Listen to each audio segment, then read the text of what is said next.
বিসমিল্লাহির রহমানির রহিম। আসসালামু আলাইকুম। কি অবস্থা সবার? বর্তমানে সবাই খুব বেশি ভালো আছেন। আলহামদুলিল্লাহ, আমিও খুব ভালো আছি। সময় এখন 5টা 14। আজকে সারা রাত 1 সেকেন্ডের জন্য আমি ঘুমাই নাই।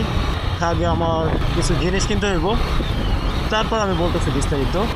সে আগে পজিশনে যাই, আমার ক্যাম্পের পিছনে। ভাই রে ভাই, সামনে গ্রোসারি, এই গ্রোসারি থেকে কিছু নিয়ে নেই।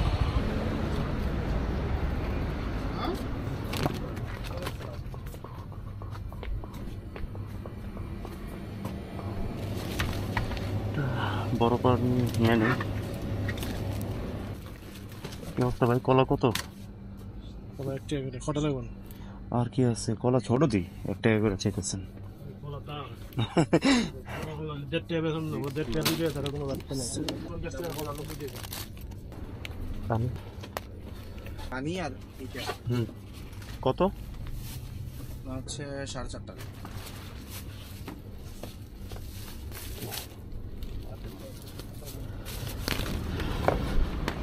তো আমি হালকা কিছু নিয়ে নিচ্ছি। অ্যান্ড আমি যেখানে যেতেছি ওইখানে পানি সব থেকে মোস্ট ইম্পর্টেন্ট জিনিস, যেটা খুঁজে পাওয়া প্রবলেম হয়ে যাব। অ্যান্ড হালকা কিছু নিয়ে নিচ্ছি। এখানে আমি কোনো পিকনিকের জন্য যেতেছি না, যেখানে যেতেছি সব কিছুই বলবো আপনাদেরকে। আমি এগুলো সব ব্যাগের মধ্যে ভরে নিয়ে নিই। তো পারফেক্ট, একদম রেডি আমি যাওয়ার জন্য ফুল প্রস্তুত। তো রওনা দিয়ে দিই আবার। ও সূর্য আলো এসে পড়তেছে, 5:30 বাজে যেতেছে অলরেডি। ম্যান, আমি লেট হয়ে যেতেছি। ও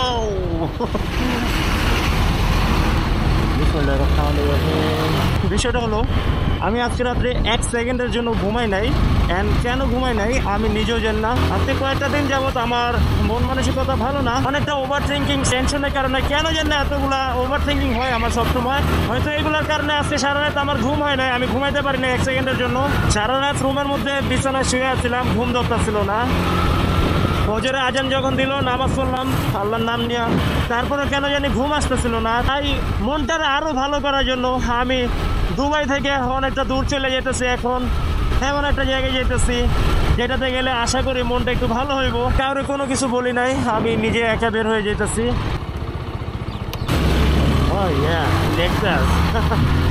Lexus and taxi। তো সামনে বুর্জ খলিফার ফুল ভিউটা দেখা যায় এর মধ্যে যাওয়ার সময়, যেটা নজর কাড়ে সবার। আমি মূলত যাচ্ছি খোরফাক্কান।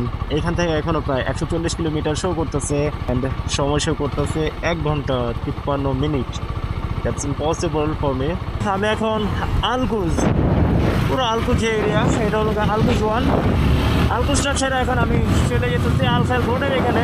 তাড়াহুড়ো করে বের হওয়ার সময় আমি আমার মাইক্রোফোনটা নিয়ে বের হইতে ভুলে গেছিলাম। সময় বাড়ার সাথে সাথে দিনের আলো আরো বাইরে যেতেছে। আমার পুরো নিয়ত ছিল ওইখানে যাওয়ার পর আমি সূর্য উদয় দেখবো, কিন্তু এখন যেহেতু গরমের সিজন তাই দিন বড়, তাই তাড়াতাড়ি সূর্য উঠে যেতেছে। আর ওইখানে গিয়ে সূর্য ওঠা দেখা রীতিমতো পুরো ইম্পসিবল। আমার লাইফে ব্যবহার করা সব থেকে জঘন্যতম অ্যাপস হলো গুগল ম্যাপস। আর সেটা ব্যবহার করে আমি রওনা দিয়ে দিচ্ছিলাম ভুলে, তাই সেটাকে অফ করে অন্য একটা নেভিগেশন অ্যাপ ওপেন করে সেটাতে সেট করে দিলাম লোকেশন। আবার যখন রাস্তার মধ্যে উঠতে চাইতেছি, এত বড় বড় বাস আর লরি এত স্পিডে আসতেছিল যে সাহস পাচ্ছিলাম না রাস্তায় ওঠার জন্য। অপেক্ষা করতেছিলাম সঠিক সময় বের হওয়ার জন্য। পাশে দিয়ে যে বাসটা গেল সেটা স্পিড দেখে একটা আন্দাজ করতে পারেন কি পরিমাণ স্পিডে গাড়িগুলো যাইতেছিল। আর যেহেতু আলখাইল রোড দিয়ে যাইতেছি, অনেকেই জানেন হয়তো এখানে একটা নতুন টোল গেট হয়েছে, সেটা ব্যবহার করে আমার যাইতে হইতেছে। কিন্তু মজার বিষয় এখনো 6টা বাজে নাই, তার কারণে আমি এটা নিজ দিয়ে ফ্রিতেই চলে যেতে পারছি। এত দূরে যাইতেছি, যদি ভুলে পেট্রোল না নেই তাহলে তো রাস্তার মধ্যে বসে থাকতে হইব। তাই আমার সবার আগে কাজ হলো আমার বাইকের মধ্যে পেট্রোল ভরে নিতে হইব। রাস্তার পাশে একটা পেট্রোল পাম্প ছিল, সেখানে এখন চলে আসলাম পেট্রোল ভরার জন্য।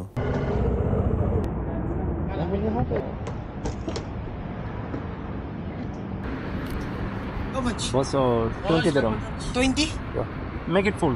Full? Full, yeah. 29 bro. 10 dirham. Thank you. Lottery বহুত ধরছি জীবনে, কোনো সময় পাইনি।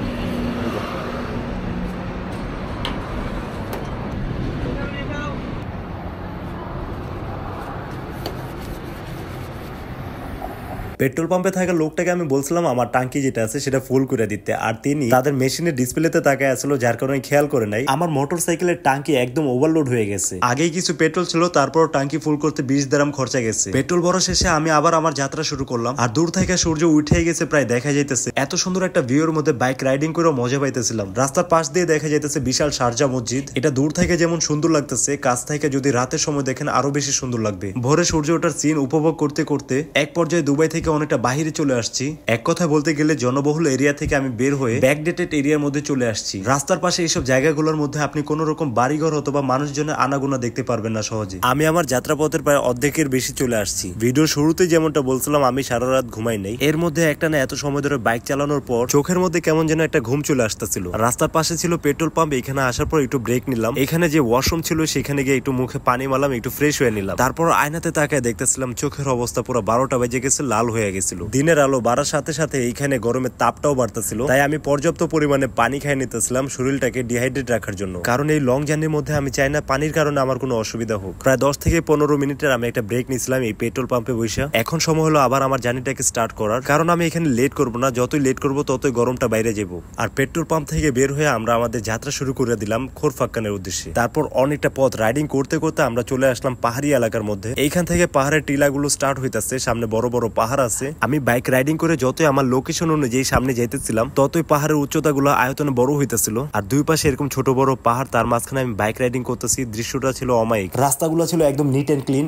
একটুও ভাঙাচোরা ছিল না। কিন্তু এই রাস্তাগুলো 8-10টা রাস্তার মতো খুব সহজে গড়ে ওঠে নাই। রাস্তার মাঝখানে যে পাহাড়গুলো ছিল, এই পাহাড়গুলোর মাঝখানে অনেকগুলা টানেল ছিল, যেগুলো দেখে বুঝে যেতেছে অনেক কষ্ট হয়েছিল বানাইতে। টানেলে অনেকক্ষণ রাইডিং করার পর যখন আমি বাইরে বের হলাম, সূর্যের আলোটা পুরো চোখের মধ্যে আঘাত দিতেছিল। একটু সামনে নজর পড়লো একটা রেস্ট এরিয়া, যেটার নাম ছিল শীষ পার্ক। এইখানে অনেকগুলা দোকানপাট ছিল, আর দোকানগুলোর মধ্যে বিভিন্ন রকমের ফল, অনেক রকমের খাবারের আইটেম আর নিত্য প্রয়োজনীয় ব্যবহারের জিনিসগুলো দেখা যাইতেছিল। আপনারা আসার সময় যদি একটু বিশ্রাম করতে চান তাহলে এখানে আপনার ফ্যামিলি নিয়ে খুব আরামে একটু বিশ্রাম করতে পারবেন। কিন্তু আমার ক্ষেত্রে এখানে বসার কোনো প্রয়োজন ছিল না, তাই আমি এখান থেকে বিদায় নিয়ে নিলাম। তারপর আবারও আমি আমার গন্তব্যের দিকে রওনা দিলাম। আরো কয়েকটা টানেল, পাহাড়ি রাস্তার আঁকা বাঁকা রোডে খুব সাবধানতার সাথে রাইডিং করে আমি আমার গন্তব্যের অনেকটা কাছে এসে পড়ছি। এমন একটা ইউটার্ন নিতেছে এখন, লাইফে ফার্স্ট এক্সপিরিয়েন্স হইতেছে। অ্যান্ড আমি লিটারেলি এমন একটা স্বর্গের মধ্যে এসে পড়ছি মনে হইতেছে। দাঁড়াই, দাঁড়ানোর পর আপনাদেরকে জাস্ট ভিউটা দেখাবো।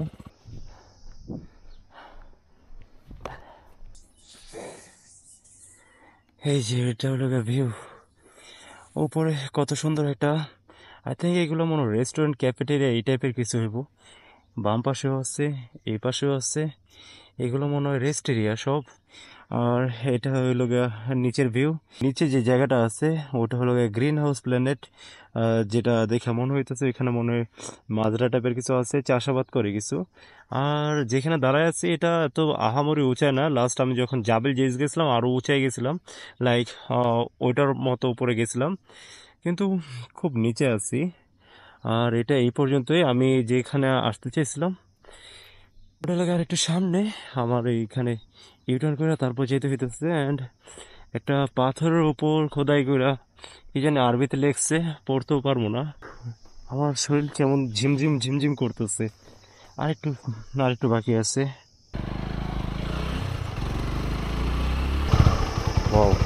কই যেতেছি? এটা কি right way? I don't know.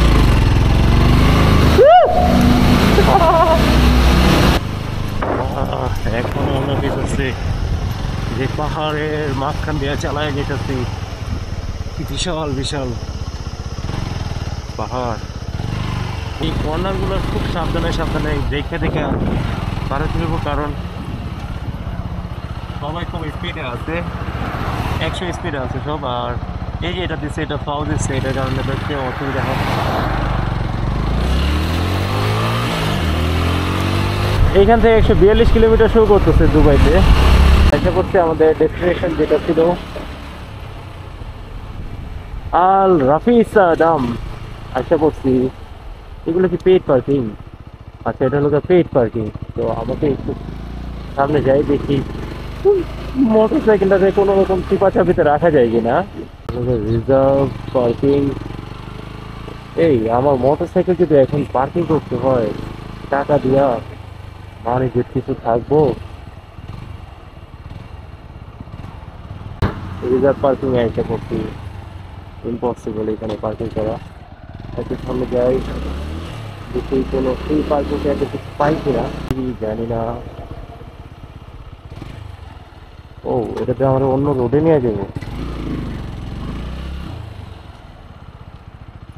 না না না না না, অন্য রোডে নিয়ে যাবো গাড়িটা।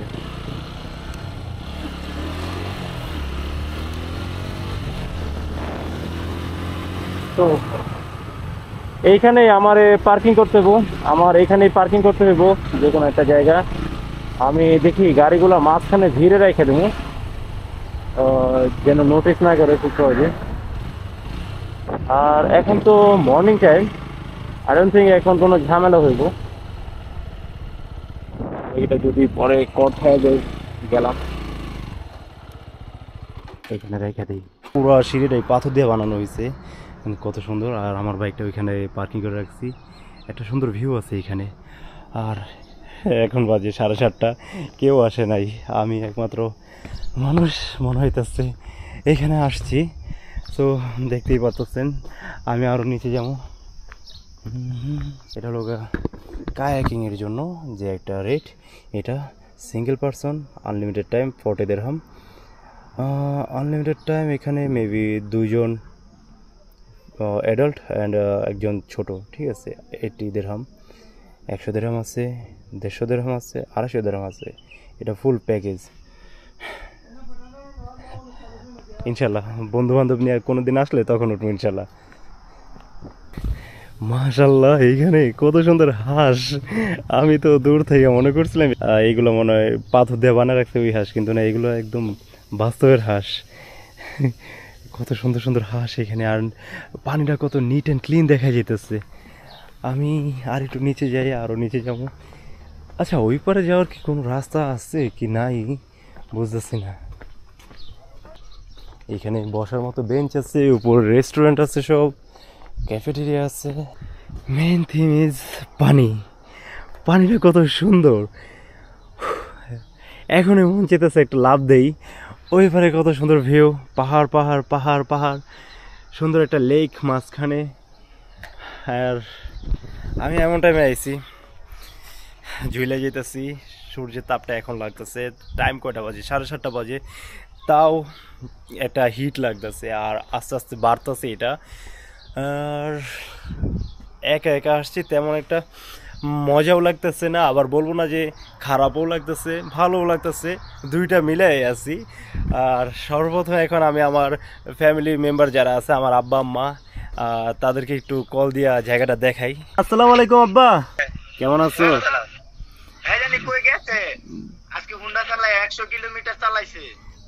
100 না 142 কিলোমিটার। আব্বা দেখবা, তোমার একটা সুন্দর জায়গা দেখানোর লাগে আমি ভিডিও কল দিচ্ছি, দেখবা? দেখো দেখাই, আম্মাও আছো তো না, দেখো। ঠিক এভাবে করে আমি আমার আব্বা আম্মা আর ছোট ভাইকে ভিডিও কলের মাধ্যমে আশপাশটা ঘুরে ফিরে দেখাইতেছি। আর আমি সবসময় কোনো সুন্দর জায়গায় যাওয়ার পর আমার আব্বা আম্মাকে ভিডিও কলের মাধ্যমে দেখানোর চেষ্টা করি, এতে করে তারাও অনেক খুশি হয়, কারণ তাদের কারণে আমি এই সুন্দর দুনিয়াটাকে দেখতে পারতেছি। আর এখন এটা আমারও দায়িত্ব তাদেরকে দেখানো, আর ইনশাল্লাহ আল্লাহ যদি সহায় হয় একদিন তাদেরকে এইসব জায়গার মধ্যে স্বচক্ষে দেখানোর জন্য চেষ্টা করব। এখন সময় আমার নাস্তা করার, একজন বন্ধুকে ভিডিও কলের মধ্যে রেখে দিয়েছিলাম, আর তার পাশাপাশি আমি আমার সকালের নাস্তাটাও করতেছিলাম। এখানে আসার পর অনেকক্ষণ যাবত যে একটা সুন্দর ভিউ আছে সেটা উপভোগ করলাম, কিন্তু এখন আমার অবস্থা টাইট হয়ে গেছে, দেখতেছেন ঘামতেছে, এখন ঘামতেছে অনেক। এখন বাজে হলো 8:30 প্রায়। আর আমি তো যেমনটা বলছিলাম ভিডিওর শুরুতে, রাতে 1 সেকেন্ডের জন্য আমি ঘুমাই নাই। এই অঘুমে থেকে ফজরের নামাজটা পড়ে যে আমি 142 কিলোমিটার রাইড করে আসছি। এইখানে আসার পর এই গরমটা বাড়তেছে, গতকালকে প্রায় 45 ডিগ্রি মতো ছিল তাপমাত্রা, এখন তো 8:30 বাজে, তাও আমি ঘামতেছি ভরপুর। আমি এখন চলে যাবো, কারণ এখানে থাকলে আমার আর যাওয়া পড়বো না, আমার এত পরিমাণ ঘুমে টানতেছে। তার মেইন কারণ হলো এই এত সুন্দর একটা জায়গা, এই সিনারিও দেখতে দেখতে উপভোগ করতে করতে ঘুম এসে পড়ছে। মন চেতেছে বেঞ্চের এখানে বসে বসে শুয়ে শুয়ে ঘুমায় পড়ি, বাট এটা ইম্পসিবল। আর একা একা আসছি। ভিডিওর লাস্ট আমি এই কথাটাই বলতে চাই, অনেক মানুষ আমারে বলছিল যে একসাথে ঘুরতে যাওয়ার কথা বলছিল অনেকে, আমি সময় দিতে পারি নাই বা আমরা কেউ সময়টা মিলাতে পারি নাই। সবার আগে সবার কাছে মাফ চেয়ে নিতেছি, অ্যান্ড ইনশাল্লাহ পরে একসময় সবাই বড় সড়ো করে একটা ট্যুর দেবো ইনশাল্লাহ। আর এখানে আসার পর জানেনই তো, পাহাড় নদী এগুলো দেখার পর তো এমনিতেই মন ভালো হয়ে যায়, অনেকটা ফ্রেশ হয়েছি। কিন্তু গরমের কারণে অবস্থা আরও খারাপ হইতেছে, এখন চলেই যেতে হবো, আর কিছু করার নাই। সো সবারই উচিত এরকম, মানে উইদাউট প্ল্যান হুট করে বের হয়ে যাবেন, এটার মধ্যে একটা মজা আছে, একটা অন্যরকম আনন্দ আছে। সো সবাই ভালো থাকুন, সুস্থ থাকুন, আল্লাহ হাফেজ।